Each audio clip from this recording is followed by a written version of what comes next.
I just had just over 2 months to train for this big ride.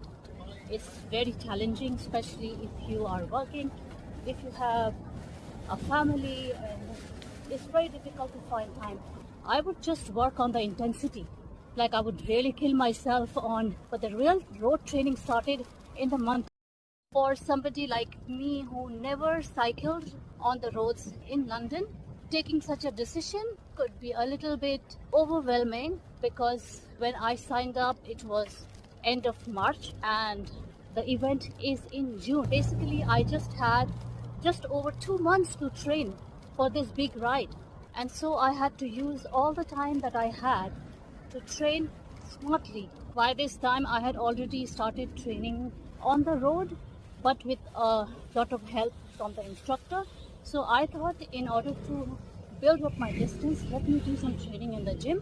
So I started training side by side in the gym, building up my distance and also the intensity so my legs get stronger for the hilly roads on the way to Brighton.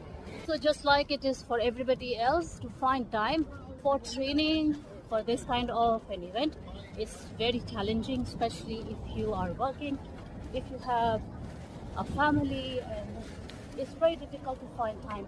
Okay, you can find time for an hour or so for your gym, but to train for this kind of event, you need to give some proper time. Therefore, some days in the gym would be good.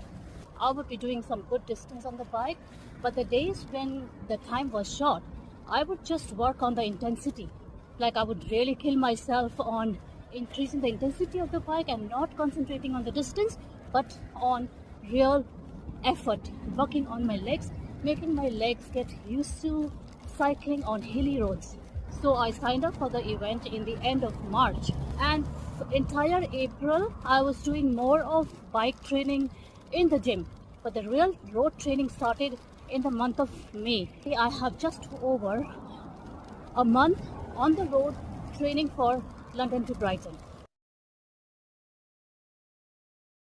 There were various parks in London which has got very good cycle routes.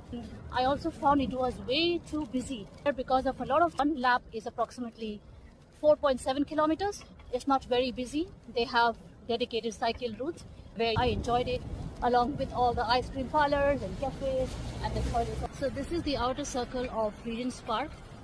Very nice and quiet. There are 2-3 hills coming up, which is going to be very challenging.